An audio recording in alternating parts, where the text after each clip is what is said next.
मैं Rakesh Sunny NSSC agriculture institute के YouTube channel पे आप सभी का स्वागत है।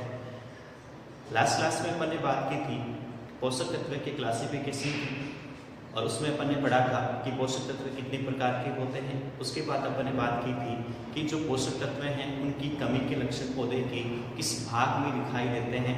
उसके बाद अपन ने पढ़ा था कि पोषक तत्व को गतिशीलता के आधार पर कितने भागों में बांटा है। तो गतिशीलता के आधार पर पोषक तत्व को दो भागों में बांटा था, एक तो पौधे के अंदर गतिशील, दूसरा मृदा के अंदर गतिशील। पौधे के अंदर जो गतिशीलता के आधार पर पोषक तत्व को चार भागों में बांटा जाता है: अत्यधिक गतिशील, मध्यम गतिशील, कम गतिशील और स्थिर या अगतिशील। इन सभी तत्वों की अपन ने बात कर ली थी लास्ट क्लास के अंदर। आज की क्लास में अपन बात करेंगे कि मृदा में गतिशील पोषक तत्व की। तो मृदा में गतिशीलता के आधार पर पोषक तत्वों को तीन भागों के अंदर बांटा जाता है। अब तीन भागों के अंदर किस किस में बांटा जाता है, तो सबसे पहले अपन बात करेंगे इसकी अत्यधिक गतिशील पोषक तत्व। अत्यधिक गतिशील पोषक तत्व यानी मृदा के अंदर अत्यधिक गतिशील पोषक तत्व कौन से? दूसरे कम गतिशील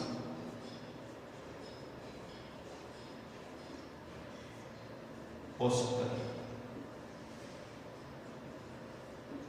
तीसरी है स्थिर या अगतिशील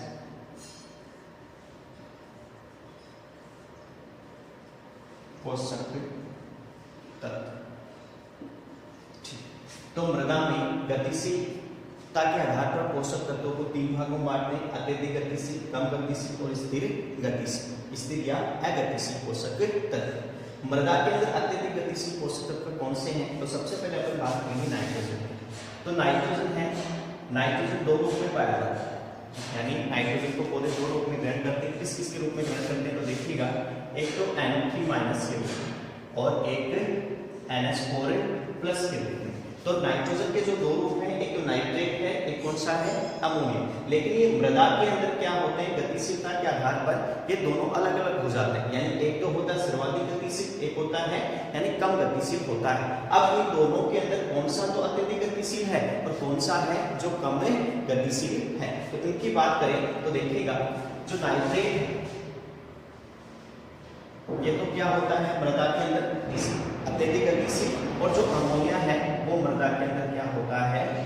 कम गतिशील होता है। इसके अलावा बात करें कि अत्यधिक गतिशील पोषक तत्व में जो नाइट्रेट है वो तो क्या होता है? अत्यधिक गतिशील मृदा के अंदर। इसके अलावा बात करें कि और कौन से जो तत्व हैं जो मृदा के अंदर अत्यधिक गतिशील होते हैं? इसके अलावा है सल्फर, बोरॉन, क्लोरीन और मैंगनीज। ये तत्व क्या होते हैं? मृदा के अंदर अत्यधिक गतिशील होते हैं, जो मृदा विलयन में क्या होते हैं? आसानी से घुलनशील होते हैं, जिसके कारण मृदा के अंदर क्या होते हैं? सर्वाधिक या अत्यधिक गतिशील होते हैं। दूसरी बात करें अगर कम गतिशील पोषक तत्व की, तो नाइट्रोजन का कौन सा रूप है जो कम गतिशील होता है मृदा के अंदर? अमोनिया है। इसके अलावा कौन से तत्व हैं जो मृदा के अंदर कम गतिशील होते हैं? तो इसके अलावा बात करें तो देखिएगा, पोटास, कैल्शियम, मैग्नीशियम और कॉपर। ये जो तत्व हैं ये मृदा के अंदर क्या होते हैं? कम गतिशील होते हैं। इसके बाद कौन सा बच गया लास्ट का? स्थिर या अगतिशील पोषक तत्व है। स्थिर या अगतिशील पोषक तत्व की बात करें तो मृदा में ऐसे कौन से तत्व हैं जो क्या होते हैं? स्थिर या अगतिशील होते हैं। तो ऐसे दो तत्व हैं, वो कौन से? एक तो आता है फास्फोरस और दूसरा कौन सा आता है? जिंक आता है, जो मृदा के अंदर क्या होते हैं? स्थिर या अगतिशील होते हैं। तो मृदा के अंदर गतिशीलता के आधार पर पोषक तत्वों को कितने भागों में बांटा जाता है? तीन भागों में बांटा जाता है। अब तीन कौन कौन से हैं? तो देखिएगा, अत्यधिक गतिशील पोषक तत्व कौन से हैं? नाइट्रेट, सल्फर, बोरोन, क्लोरीन और मैंगनीज। ठीक है। और कम गतिशील पोषक तत्व कौन से हैं? अमोनिया है, पोटास है, कैल्शियम है, मैग्नीशियम है और कॉपर है। और स्थिर या अगतिशील पोषक तत्व कौन से हैं? फास्फोरस व जिंक है। अब इसमें से आपको क्वेश्चन किस प्रकार से पूछेगा कि पौधे के अंदर गतिशील और मृदा के अंदर गतिशील, इनमें आपको कंफ्यूज करने के लिए क्वेश्चन पूछ सकता है। क्वेश्चन क्या पूछे कि ऐसा कौन सा पोषक तत्व है जो पौधे के अंदर तो सर्वाधिक गतिशील होता है परंतु मृदा के अंदर क्या होता है? अगतिशील होता है। क्वेश्चन वापस से सुनिएगा कि निम्न में से ऐसा कौन सा पोषक तत्व है जो पौधे के अंदर तो सर्वाधिक गतिशील होता है लेकिन मृदा के अंदर क्या होता है? अगतिशील होता है, यानी अगतिशील या स्थिर होता है। तो आपको ऑप्शन दे दिए जाए, जैसे नाइट्रोजन दे दिया जाए, फास्फोरस दे दिया जाए, जिंक दे दिया जाए और कैल्शियम दे दिया जाए। ये ऑप्शन आपको दे दिया जाए और क्वेश्चन पूछ लिया जाए कि पौधे में तो सर्वाधिक गतिशील है लेकिन मृदा के अंदर क्या है?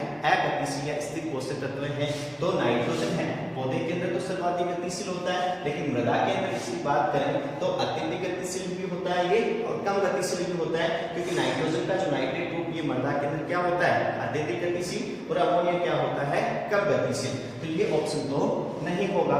नेक्स्ट की बात करें फास्फोरस की। फास्फोरस क्या होता है? अपने लास्ट क्लास में पढ़ा था कि पौधे के अंदर तो क्या होता है? सर्वाधिक गतिशील होता है लेकिन मृदा के अंदर क्या होता है? ये अगतिशील या स्थिर होता है। यही क्वेश्चन पूछा था कि पौधे के अंदर तो सर्वाधिक गतिशील लेकिन मृदा के अंदर क्या है?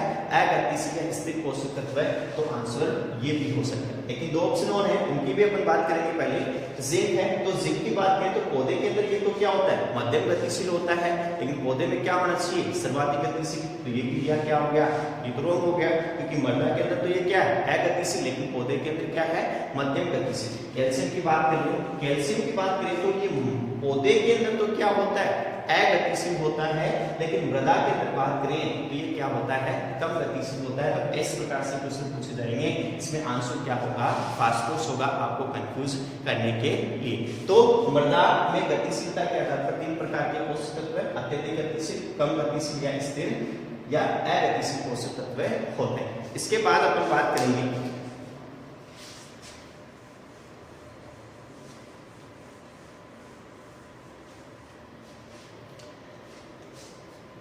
इसके बाद अपन बात करते हैं संरचनात्मक पोषक तत्व।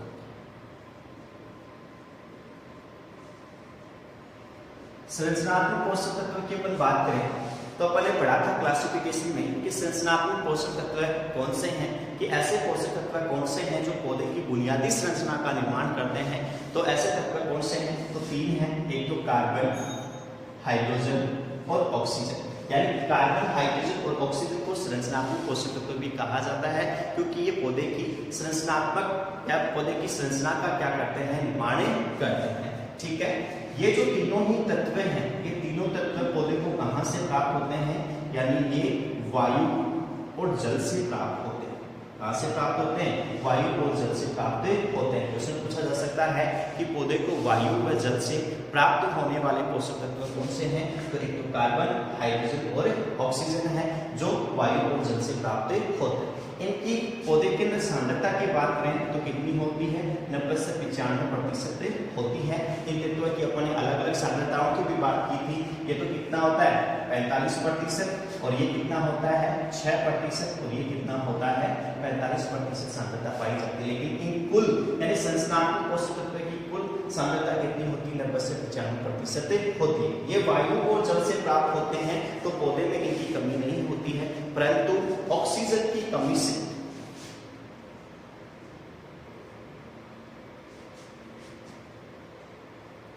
ऑक्सीजन यानी O2 की कमी से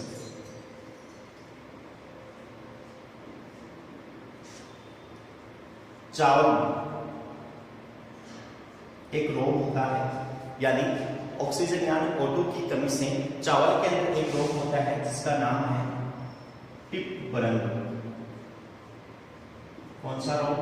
टिप बर्न रोग। यानी चावल में ऑक्सीजन की कमी से कौन सा रोग होता है? टिप बर्न रोग होता है। एक और है आलू। आलू की भंडारण अवस्था के अंदर इनके अंदर ऑक्सीजन की कमी हो जाती है तो आलू के अंदर एक रोग हो जाता है जिसको बोलते हैं ब्लैक हार्ट रोग। कौन सा रोग? ब्लैक हार्ट रोग, जिसके कारण जो आलू का जो मध्य भाग होता है वो क्या होता है? अंदर से ब्लैक रंग का हो जाता है। किसकी कमी से? ऑक्सीजन की कमी से। तो ऑक्सीजन की कमी से चावल के अंदर तो कौन सा रोग होता है? ब्रन रोग होता है। और आलू के अंदर कौन सा रोग होता है? ब्लैक हार्ट रोग होता है। तो ये थी संरचनात्मक पोषक तत्व। संरचनात्मक पोषक तत्व कौन से? CHO है। कहां से प्राप्त होते हैं? वायु और जल से प्राप्त होते हैं। कुल सांद्रता कितनी होती है? 90 से 95% होती है। इनकी वैसे तो पौधे की कमी नहीं होती, परंतु अपन ऑक्सीजन की बात करें तो चावल में ऑक्सीजन की कमी से एक रोग होता है। कौन सा? टिम्परन रोग। और आलू के भंडारण अवस्था में ऑक्सीजन की कमी होने के कारण कौन सा रोग होता है? आलू में ब्लैक हार्ट रोग होता है, जो ऑक्सीजन की कमी से होता है, जिसके कारण आलू है वो अंदर से क्या होता है? ब्लैक हो जाता है। ठीक है। नेक्स्ट की बात करें तो क्रांतिक पोषक तत्व की अपन बात करेंगे। क्रांतिक पोषक तत्व में एक एक तत्व की अपन बात करेंगे। उनकी कार्य क्या है, उनकी कमी के लक्षण कहाँ दिखाई देते हैं, उनकी कमी से कौन सा रोग होता है। तो सबसे पहले अपन बात करेंगे नाइट्रोजन। इसकी बात करेंगे नाइट्रोजन या नत्रजन।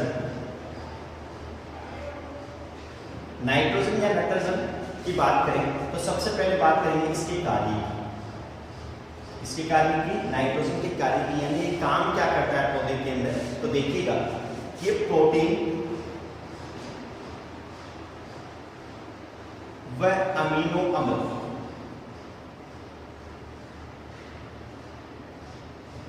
के निर्माण में सहायक, इसमें सहायक होता है। प्रोटीन व अमीनो अम्ल के निर्माण में सहायक होता है। प्रोटीन का निर्माण करता है तो प्रोटीन के अंदर आपको ऐसा पूछ दिया जाए कि प्रोटीन के अंदर नाइट्रोजन कितनी प्रतिशत पाई जाती है। तो प्रोटीन के अंदर नाइट्रोजन पाई जाती है 16%। यानी प्रोटीन में कितनी प्रतिशत नाइट्रोजन पाई जाती है? 16% पाई जाती है। और प्रोटीन का निर्माण भी कौन करता है? नाइट्रोजन पोषक तत्व करता है। आगे की नेक्स्ट की हम बात करेंगे।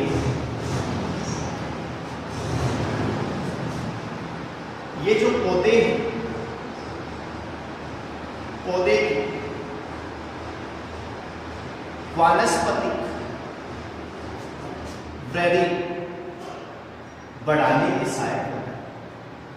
इसमें सहायक होता है, पौधे की वानस्पतिक वृद्धि को बढ़ाने में भी सहायक होता है। कौन सा पोषक तत्व होता है? नाइट्रोजन पोषक तत्व है, जो पौधे की वानस्पतिक वृद्धि को भी बढ़ाने में सहायक होता है। नेक्स्ट की बात करें तो बात करते हैं क्लोरोफिल। क्लोरोफिल तो देखिएगा इस क्लोरोफिल का निर्माण करने वाले जो पोषक तत्व हैं वो तो है आयरन और मैग्नीज। कौन से हैं? यानी क्लोरोफिल का निर्माण करने वाले पोषक तत्व तो कौन से हैं? आयरन और मैग्नीज हैं। लेकिन इस क्लोरोफिल निर्माण के अवयव भाग कहलाने वाले पोषक तत्व कौन से हैं? तो आते हैं नाइट्रोजन और एक आता है मैग्नीशियम। जो एग्रीकल्चर सुपरवाइजर के अंदर भी एक क्वेश्चन है पूछा था कि क्लोरोफिल निर्माण का अवयव भाग कहलाने वाले तत्व कौन से? एक तो आता है नाइट्रोजन, एक कौन सा आता है? मैग्नीशियम। लेकिन इसका निर्माण कौन करते हैं? आयरन व मैग्नीज तत्व करते हैं। नाइट्रोजन के द्वारा जो कार्बनिक पदार्थ होता है,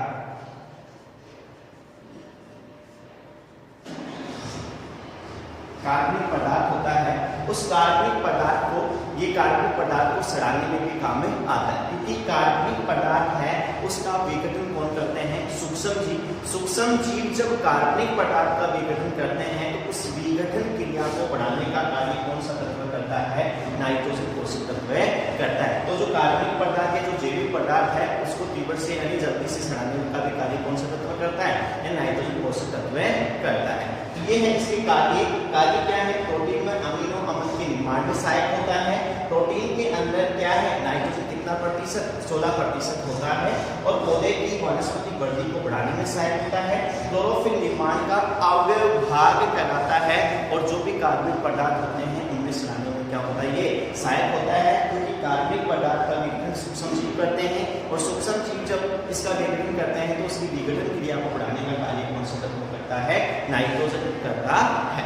अब बात करते हैं नाइट्रोजन की कमी के लक्षण की। कार्य की बात तो हमने कर ली, लेकिन कमी के लक्षणों की अपन बात करें तो नाइट्रोजन की कमी के लक्षण पौधे के इस भाग में दिखाई देते हैं। तो अपने लास्ट क्लास में बात की थी, सारे पोषक तत्वों की कमी के लक्षणों की बात की थी, एक प्लांट बनाया था, उसमें सारे तत्व दर्शाए थे कि कौन से तत्वों की कमी के लक्षण कहाँ दिखाई देते हैं। तो नाइट्रोजन की कमी के लक्षणों की अपन बात करें, कमी के लक्षण, कमी के लक्षणों की अपन बात करें तो इसकी कमी के लक्षण हैं वो पौधे की पुरानी व निचली पत्तियों में दिखाई देते हैं। कहाँ दिखाई देते हैं? पुरानी व निचली पत्तियों के अंदर दिखाई देते हैं। इसके नाइट्रोजन की कमी के लक्षण कहाँ? पौधे की पुरानी व निचली पत्तियों के अंदर दिखाई देते हैं। नेक्स्ट बात करें, नाइट्रोजन की कमी से पौधे की जो पुरानी पत्ती है, पौधे की कौन सी जो पुरानी पत्ती हैं, उन पुरानी पत्तियों के अंदर, इसके अंदर पौधे की जो पुरानी पत्तियां हैं, उन पुरानी पत्तियों के अंदर नाइट्रोजन या नाइट्रोजन की कमी से वी आकार का, इसका वी आकार का पीलापन दिखाई देता है। किस आकार का दिखाई देता है? वी आकार का पीलापन दिखाई देता है। किस तत्व की कमी से? नाइट्रोजन की कमी से पौधे में भी आकार का पीलापन एक देखेगा। जो पौधे की जो पत्तियां होती हैं वो पत्तियां यहाँ से पीली स्टार्ट, यहाँ से नहीं होती। जो पत्ती का जो सिरा वाला भाग होता है ये यहाँ से जब नाइट्रोजन तत्व की कमी होती है तो इस पौधे की जो पुरानी पत्तियां हैं वो पुरानी पत्तियां इस पौधे पत्ती की सिरे से यहाँ सिरे वाले भाग से क्या होती है? पीला होना स्टार्ट करती हैं, जिसके कारण इस नाइट्रोजन की या नाइट्रोजन की कमी से पौधे के अंदर वी आकार का पीलापन भी दिखाई देता है। तो आगे की बात करें अपन तो पौधे में वी आकार का पीलापन किसकी कमी से? नाइट्रोजन की कमी से। नेक्स्ट बात करें तो फूलगोभी, फूलगोभी में नाइट्रोजन की कमी हो जाती है तो नाइट्रोजन की कमी से एक रोग होता है जिसका नाम होता है बटनिंग रोग। कौन सा रोग है? बटनिंग रोग। यानी फूलगोभी में जो बटनिंग रोग है वो किस तत्व की कमी से होता है? नाइट्रोजन की कमी के कारण होता है। तो ये है इसकी कमी के लक्षण। कमी के लक्षण कहाँ? पौधे की पुरानी व निचली पत्तियों के अंदर। पौधे में भी आकार का पीलापन किस तत्व की कमी से? नाइट्रोजन की कमी से होता है। फूलगोभी में नाइट्रोजन की कमी से कौन सा रोग होता है? बटनिंग रोग होता है। लेकिन जब नाइट्रोजन की अधिकता हो जाए तो अधिकता के कारण पौधों के ऊपर क्या प्रभाव पड़ता है तो उसकी भी अपन बात कर लेते हैं। तो देखिएगा नाइट्रोजन की अधिकता,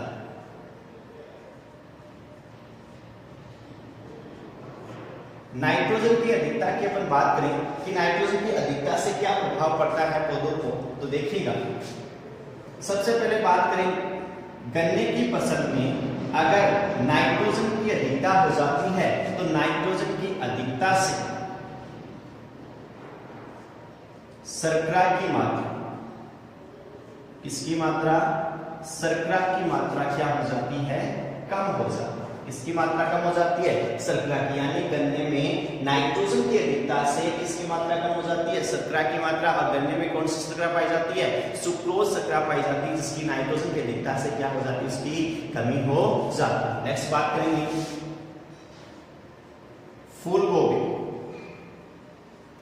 फूलगोभी में नाइट्रोजन की अधिकता से एक रोग होता है, उस रोग का नाम है होलो स्टेम। कौन सा रोग है? होलो स्टेम रोग। यानी नाइट्रोजन की अधिकता के कारण फूलगोभी में कौन सा रोग हो जाता है?